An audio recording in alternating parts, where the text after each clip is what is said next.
And Stealthy is catching momentum, catching fire. He's waking up. Okay, gotta be the main thing. It does power you up. Sickle Flash come out. Oh, raw. Yo, he ran all the way in on him. Blocked up the DP and everything. That's what we're doing, Super? No, you're not. Triple bomber. Make it a triple. I'm splurging tonight. Are you serious? Oh! So you want to learn how to play Axel, the sickle-wielding, time-stopping, bomber-looping, 2K needing menace to society? Well, look no further. I've just the guide for you. Welcome to a Nutjob's Guide to Axel.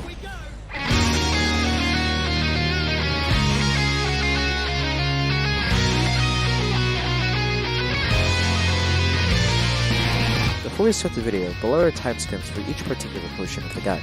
If you want to skip to a certain part without having to watch the whole video, then you're welcome to do so. Thank you, and enjoy a Nutjob's Guide to Axel.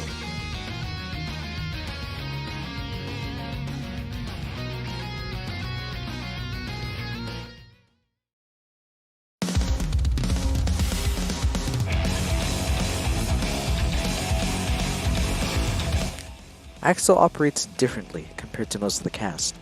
He is a long-range zoner with the trade-off of being highly committal. His strong neutral allows him to keep his opponents out while he stays at a safe distance. However, due to his committal nature, his buttons come out with the cost of having high recovery, and in addition to his extended hurt boxes, it becomes easier for the opponent to punish you. Along with his strong long-range pokes, he is able to dish out large damage with his technical combos. Although he has a strong neutral game, he can often struggle on the defensive end, lacking any meterless reversal options. He is dependent on the tension gauge for high damage and for his defensive game. His health pool is also much to be desired, being one of the lowest health characters in the entire game. With that being said though, let's get more into depth of his tools and game plan, starting with his round start.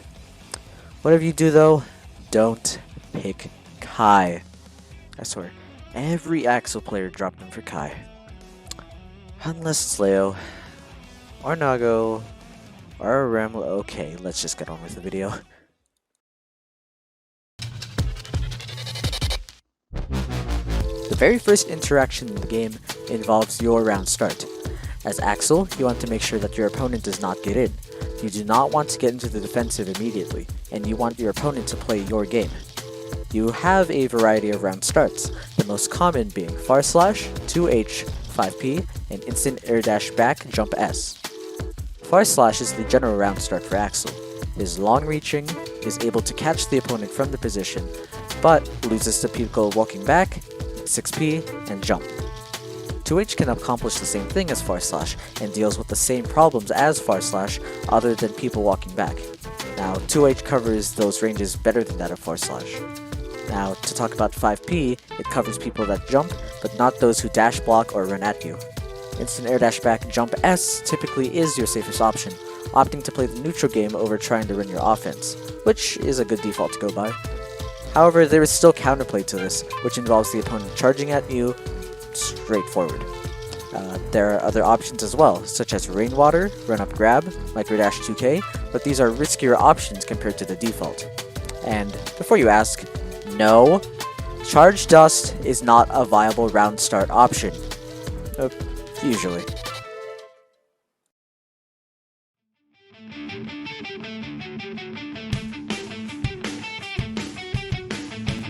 The way you play your neutral game with Axel will determine whether you're going to have a good time or if you're going to have to fight through hell in order to find some semblance of a victory. Your neutral is heavily reliant on your long-range buttons, otherwise known as your zoning options. Now, what are these zoning options? Well, you probably might know already, but let me introduce you to the 5 buttons of zoning. With an asterisk. The reason I put it with an asterisk is because there are other options for zoning, but we'll get into that later. Let's get on to his moves. 5P is a long-range poke, good for catching people who want to jump at you. However, be warned, as this move leads to higher elevated jumps and dashes. It's a good zoning tool. You should use it to either catch people jumping at you or to keep them away from you. Jump Slash, otherwise known as JS My Beloved, is the premier zoning option. Although it isn't as good of a zoning option as it was before, one cannot deny its versatility and still being a strong zoning option for Axel. Be careful of your spacing though, as the increased dead zone makes it easier to run under for your opponent to get in a clean punish. Whatever you do though, please stop spamming this move and this move only. It is crucial that you mix up your zoning options. 2H is a long-range high committal button. Make sure to use this button to keep the space between you and your opponent. This move on hit can lead to a good follow-up, albeit inconsistent sometimes. Its high recovery, however, leaves this move much to be desired, as whiffing this button will lead you to not having a good time. 6K is another zoning move that Axel has in his arsenal. Although not seen a lot, 6K is a good option for catching opponents higher in the air at a long distance. However, 6K can be highly situational, as either 2S or 5P might work for the situation better. 6K usually doesn't allow for many follow-ups either, with Axel's command grab being an option. Granted, you react fast enough. 6K is still a useful tool to maintain your zoning pressure. Now, to talk about the final button, Far Slash. As of patch 2.0 of Strive, one of the buffs that Axel received is reduced recovery on whiff and on block on this move, allowing you to utilize this move in neutral more safely. You are able to challenge opponents from a farther range whilst being able to engage with them more safely. Use these at distances where the opponent wants to approach you, paying careful attention to your spacing to deny them the space that they want to cover, and, as an overall result, take your offense. Now that we've gone over the 5 buttons of zoning, let's talk about the more minor, but still important, zoning options that Axel has, along with his anti-air options.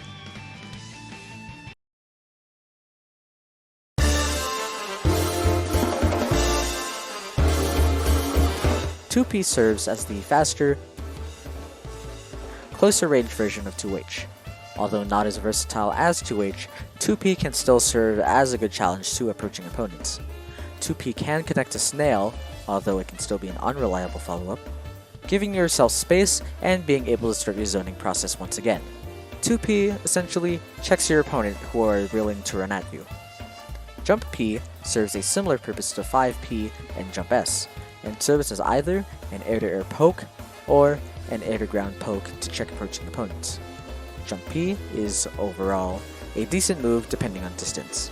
Use this at ranges where JS would be risky to throw out. 2S serves as a reliable long-range anti-air option. On hit, it can lead to decent confirms, leading to decent damage or a knockdown situation. However, like all other Axel moves, there is a dead zone where the opponent cannot be hit. Whiff the button while the opponent is in the air, and the opponent can get a good punish on you. And, as we all know, we do not want that. Although 2S serves as a reliable anti-air, there are ways to get around it and ways to counter it.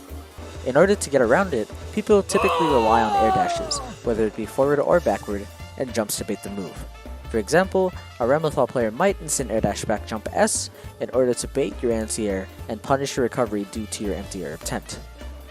Or, if Chip and Melia were to quickly utilize their high mobility, utilizing their jumps and fast instant air dashes to reach the dead zone where Axel cannot hit his 2S, leading them to running their offense on you. Now, there are many more examples to this, but there is another close range option that, at times, can serve the same purpose as 2S. Let me introduce you to Close Slash.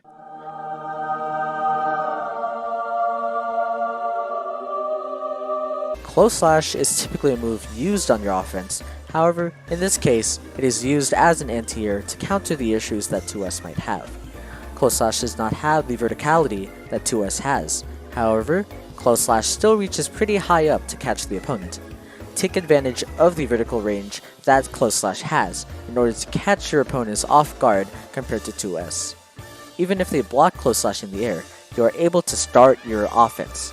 Close Slash has its disadvantages though, including taking a risk with Close Slash proximity range and not being able to cover as much horizontal range compared to 2S.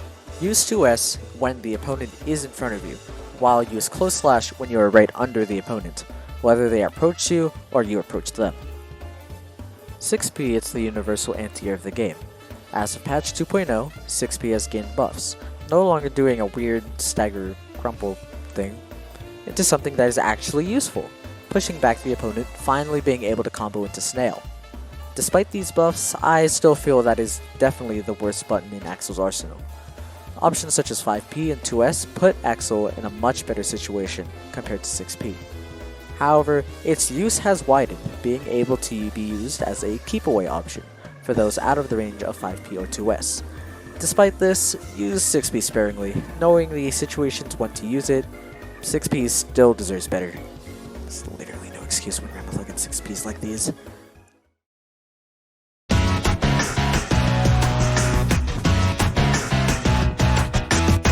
Rensengeki, otherwise known as Rensen, is one of your main sources of zoning in Oki. Rensen allows for Axel to utilize full screen zoning, being one of the only few full screen moves that Axel has. However, throwing Rensen comes with a risk due to his extended hitboxes, in addition to being in the counter hit state. Despite the risk, Rensen is a good tool for a zoning game.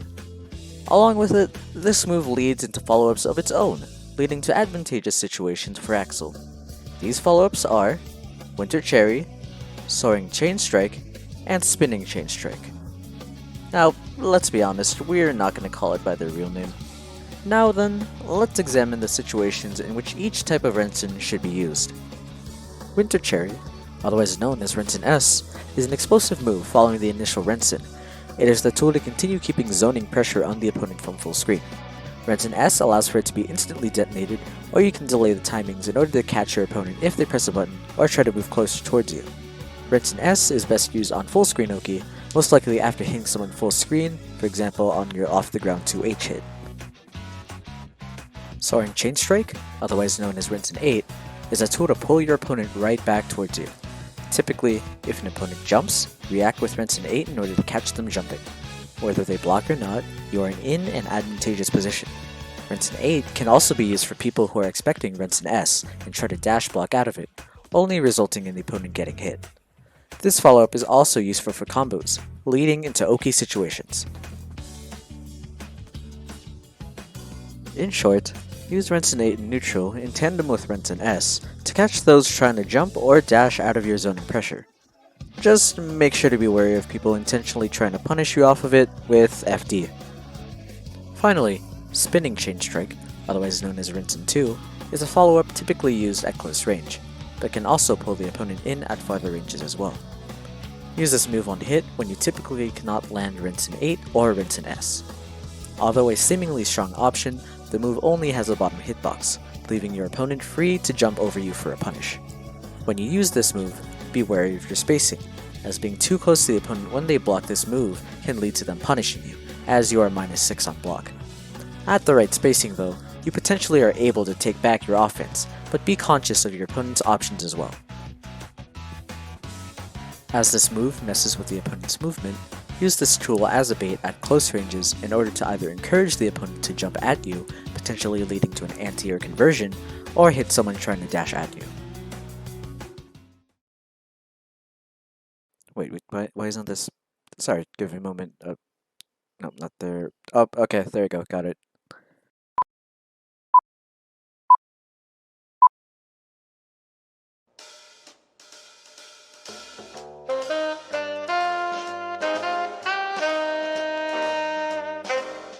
Think of this scenario. You're about to mirror humble Axel player, zoning your enemies away. You feel like nothing can stop you, that you can take on the world. But on that day, that one fateful day, while you threw out Rensen after your 2H in neutral, they air dashed and punished you. How dare they invade your space? Oh, and there goes the round. Poor Axel, knowing fully well that this situation could have been avoided.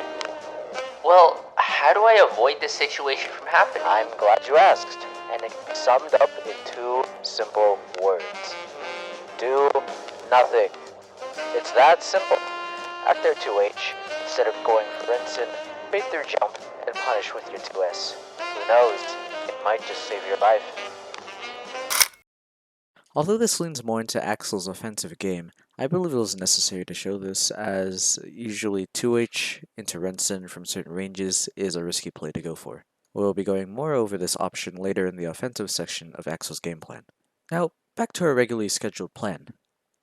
Winter Mantis, or Axel's full screen command grab, is a move where Axel throws his sickles into the ground, with them coming back to grab the opponent. This move, on hit, leaves you with one of two options: start your offense, or continue your neutral zoning. However, be warned, as this move can easily be reacted to, and can potentially leave you in a worse position than you originally were in. Use this move sparingly, and don't over-rely on it. Use this move to catch the opponent off guard. This move, as of patch 2.0, is also used as a common combo ender, usually leading to Rensen Oki.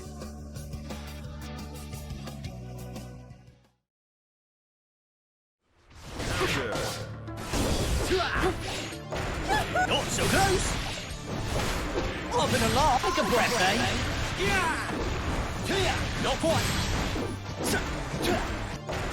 Not so close! I've been alive, take a breath, eh?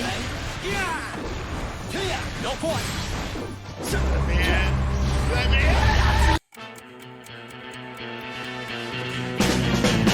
You're probably wondering, doesn't Axel's offensive game and pressure suck? I'm here to tell you it's better than you think. As Axel, although zoning is his main game plan, you shouldn't be afraid to run up to your opponent as well as pressure your opponent from up close. Personally, I think it's a great sudden change of gameplay that will catch your opponent off guard and keep your opponent on their toes. Let's start off with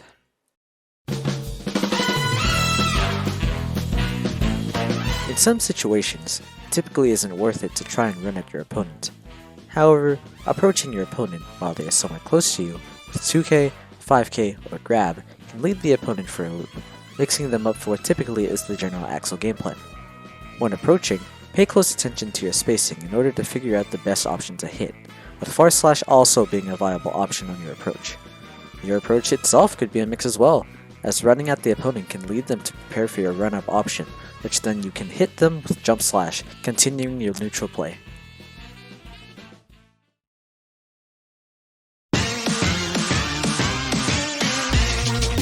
Either on approach or on a knockdown in the corner, Axel has good options for pressure on the opponent.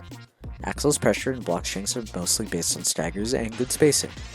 Options such as 2k, 5k, close slash, and 5h allow for good staggers on your offense.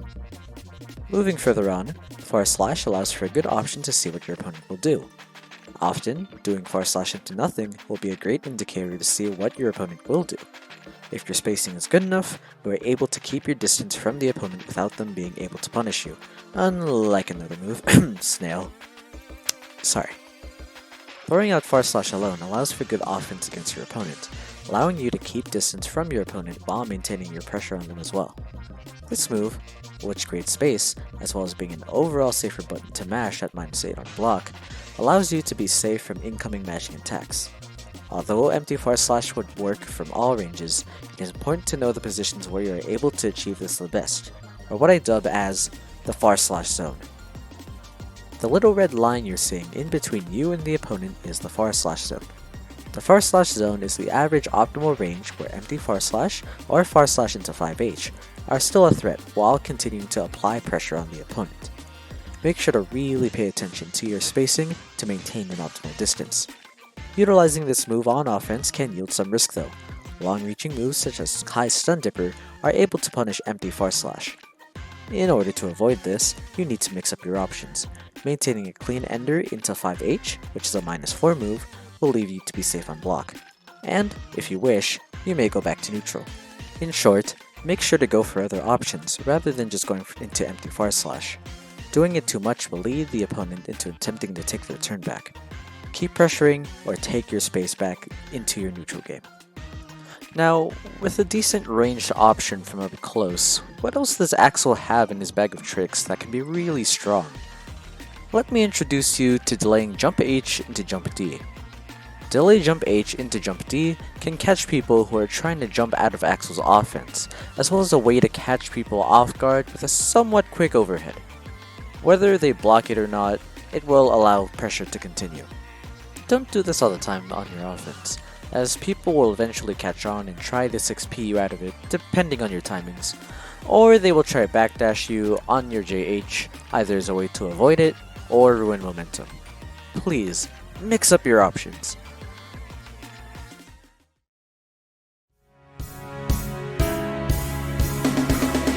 Now let's move on to Axel's common blockstring enders. Typically, these blockstring enders for Axel would involve Snail, Rainwater, or 5H. Now let's go over each individual one and what makes them strong. Snail Ender is best used as a frame trap ender, attempting to catch the opponent jumping or dashing towards you. Snail on hit allows you to reset for neutral, or if you have a bar of meter, you are able to roam and cancel into an Axel Bomber combo.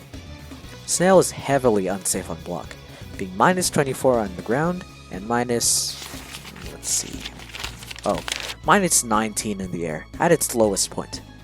Make sure to have a bar of meter when attempting this, as it allows for a safe PRC on block, and you can either 1. PRC forward and continue your offensive pressure, or 2. PRC backward and reset back into neutral. Both of these serve their purpose and serve as useful tools in relation to Axel's game plan. Rainwater Ender specifically serves as a means to regain space from your opponent, or to bait your opponent from mashing a button. This move, on block, is plus 3, allowing you to continue your offense at a range, or retake your space in neutral. If you're going to use this move as a blockstring ender, make sure not to make it too obvious. The variety of blockstring enders will allow for this to work. In comparison, using this move standalone is a much better option than using it at the end of a blockstring, although it can still be useful.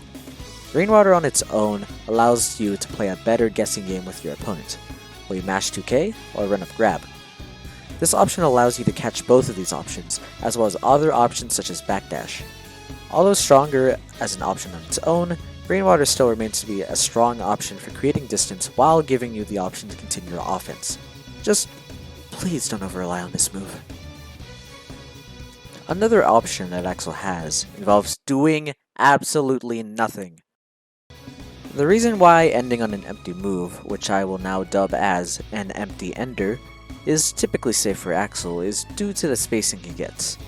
An empty ender's job is to either help you create distance, make sure you are safe on block, or to bait an instant air dash or jump from your opponent, who probably is expecting Rainwater, resulting in a 2S anti-air. For example, ending on 5H without Rainwater or Snail is safe for Axel, being minus 4 on block, along with creating the needed space to either reset to neutral or continue pressure on the point if your opponent is scared of mashing. 2D is also another good empty ender. 2D's empty ender is somewhat different, as you are not as safe on block, but it still creates distance, and, more importantly, allows you to bait any jumps that may occur.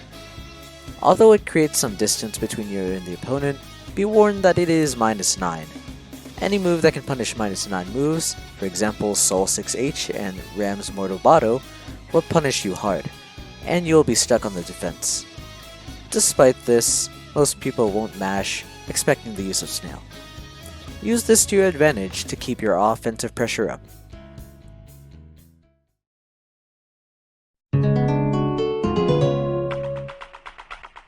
Axel's mix-ups that he has in Strive are stronger than most think. Although really only scary in certain situations, usually with meter or with Rinse and 8, Axel has the potential to do decent damage due to his offensive mix-up pressure.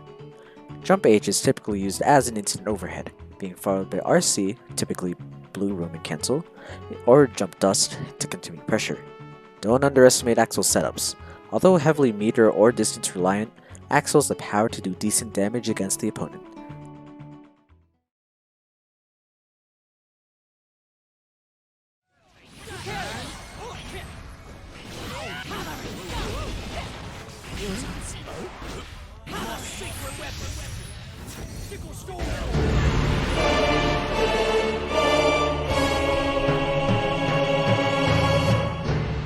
Like all characters, Axel does not want to be the one blocking. However, due to his neutral-like game plan that he has that is highly committal, he especially does not want to be blocking.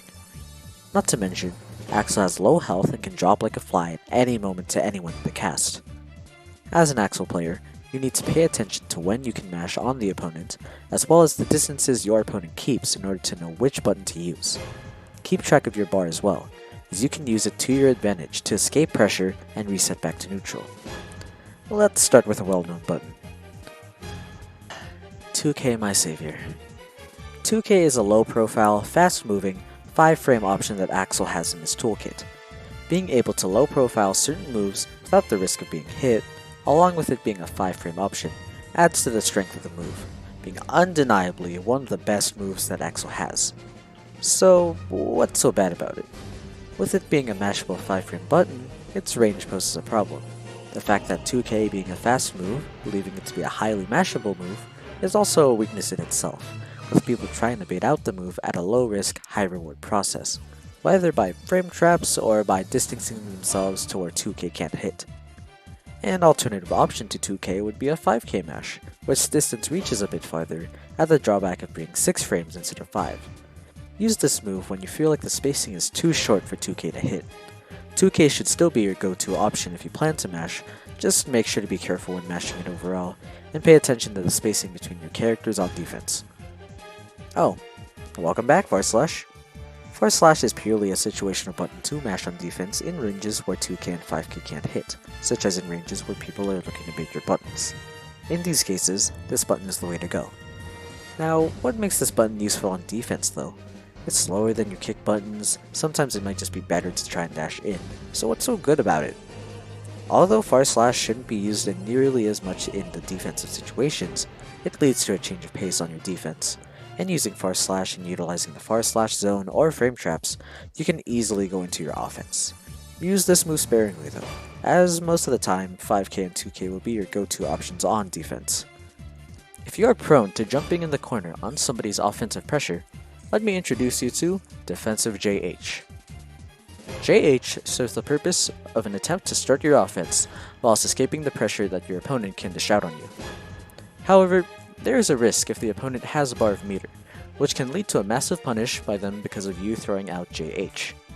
Other moves exist which you can try to offset the opponent's timing or make yourself safe, such as JK and empty jump. However, JH is your go-to option. Use JH as a defensive potential option to begin your own pressure while escaping theirs.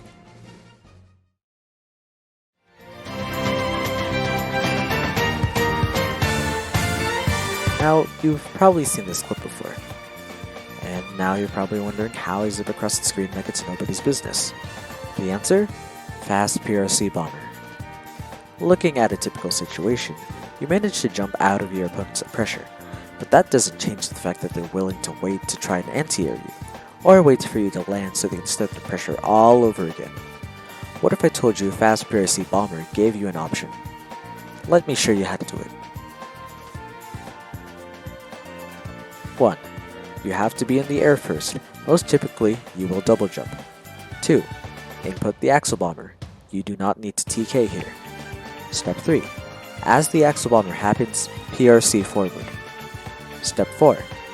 Mash jump K to fast cancel the PRC, and you will be launched forward.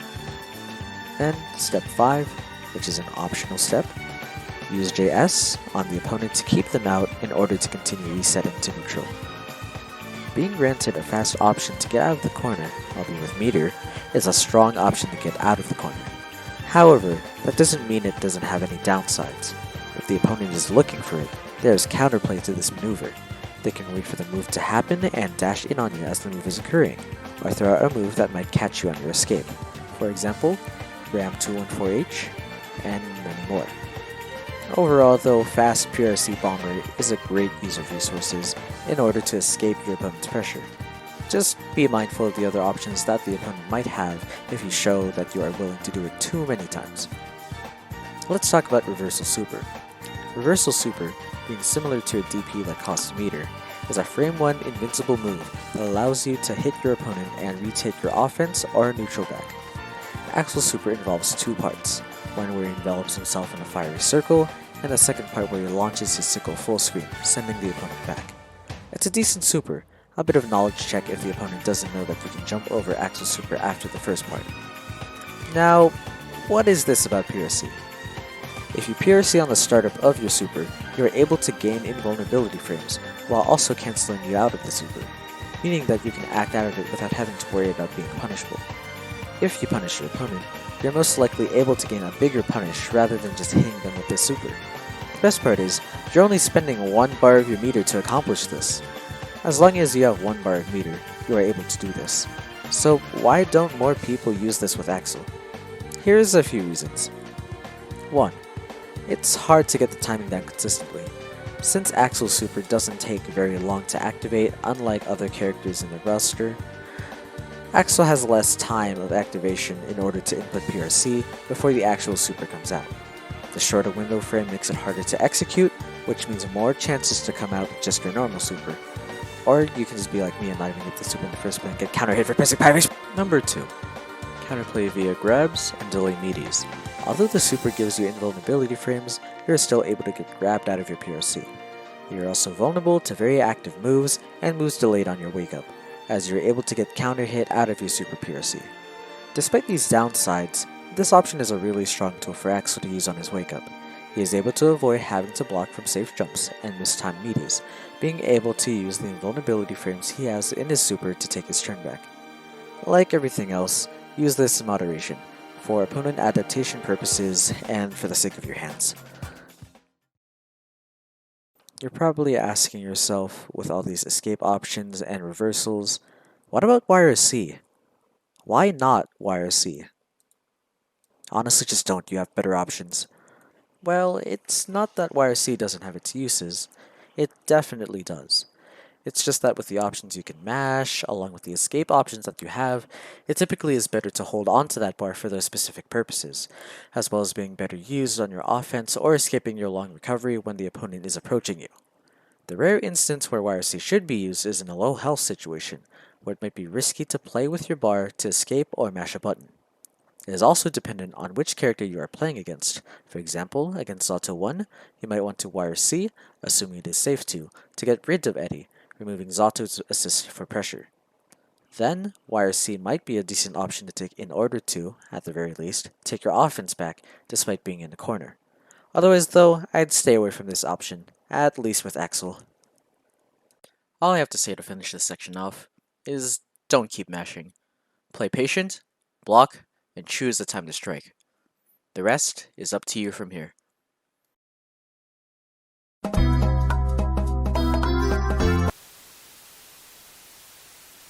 Now we're reaching into the forbidden plains of Axel tech, the cursed tech. Tech that is absurd, but may work in the slimmest of situations.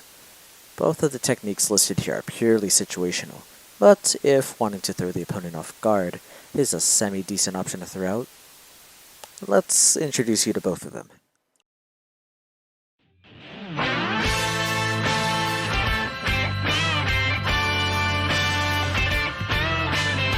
BRC Bomber is a piece of tech that really only works thanks to the help of BRC Slowdown. BRC can be used to retake your offense or punish your move your opponent throws out in neutral. Using this core knowledge, it is safe to say BRC Bomber can be used as a punish and an offense starter. Whether on hit or on block, you are plus. To be more specific, +2. This serves more of a knowledge check to the opponent, if anything, as well as if used during round start, you can catch your opponent trying to mash a slower button. This should be used very sparingly, in tandem with the next item I have on the list. Let's be honest, this is the section that everyone wanted. You subtle a bit, Stealthy. Blink here, Stealthy. Absolutely schmooving! What the fuck? Right, this is why Stealthy has so much success. He's so complete. With Matt. Short vortex, but it might not. Anything will do it. Floodgate just high!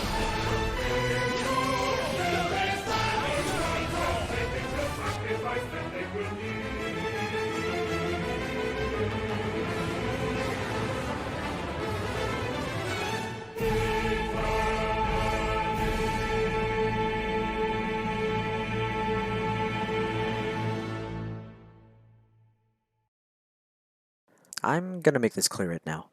This option, it's a meme. But who said meme options couldn't be used? Let's get into what this move is about.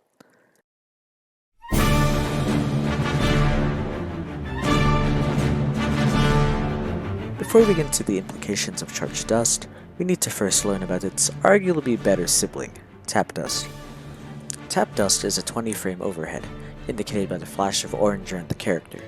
Generally, it is good in block strings, allowing you to get a quick, sneaky overhead onto the opponent, usually in low health situations or in cases where you have meter to spend. Although the 20 frame startup is still a relatively fast overhead. Like all Tap Dusts, use this when you have either a killing situation, have the opponent at max risk to potentially go into a killing combo, or when you have the meter, potentially routing into bomber combos. Now, how does Charged Dust compare? Oh wow, that is slow. Although only 8 frames slower, looking at it visually, you have all the time in the world to react to overhead. Not saying that you couldn't get hit by it without going for something cheeky, but it's very easy to react in comparison to this. Typically, you would never want to go for something like this on a block string. It's just too reactable, and although it's minus 10 on block compared to its counterpart being minus 15 on block, you're still susceptible to finishes that are under 10 frames, such as Soul 6H or any fast super. So, what's the point of using this move? Well, first, let's look at 5D's hitboxes. We are both applying this to tap and charge. Alright, these hitboxes actually look really good.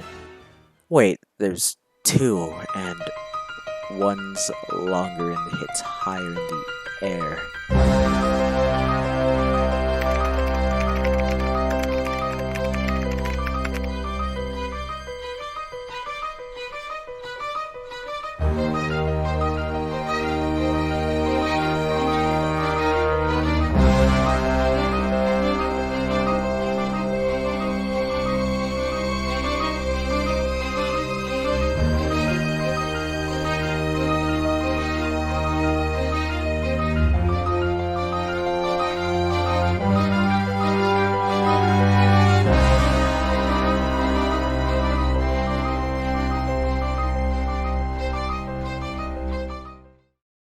So, let's take one of the strongest weaknesses of Charged Dust, being highly reactable, mostly because of the slow startup and the visibly flashing orange color.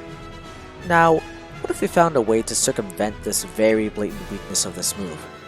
Introducing the Anti-Air Charged Dust! God damn it. Normally, this might work for every other character in the roster due to this universal mechanic, but looking at Axel's hitboxes for 5D, it seems to be the strongest on him. The idea of using this move as an anti-air has to do with 2 things. Number 1, not being able to see the orange flash and neglecting the slow startup. The biggest weakness of Charged Dust is the visible orange glow that the character emits. By using this move as an anti-air, we are doing the best we can in order for this flash to be hidden as possible. Number 2, when people land, they typically block low. Abusing that 5D is an overhead move, we are exploiting typical patterns exhibited by many players and hitting them for high reward. Combine that with the fact that they cannot see the orange flash means that it is difficult to react to if the opponent is empty hopping towards you. And number 3, landing frames. If timed right, and also if you read the opponent correctly, you are able to catch the opponent's landing, and still being in recovery means you get a punish on the opponent into either taking their burst or into your own dust combo. Now, in theory, this seems like the best option ever. However, in execution, it is a very high-risk maneuver that really only should be risked when you've conditioned the opponent via your other anti options, that being 2S and close slash, and even then, it just might be better to keep zoning your opponent. I wouldn't blame you for trying it, but just know it might be better to play the patient game and keep your neutral or your offense. A very risky option, but tread lightly on using it. Pay attention to the opponent's moveset, such as when they double jump, trying to predict where they will land. If you want to use this option, paying attention to movement and weighing your risk reward is key. That's it. That's all there is to Charged Dust, at least for now. Now, let's get into the combos.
There you have it, a Nutjob's guide to Axel. I don't have anything else to say, so here's a funny clip. 360 no scope. Oh my god! GP!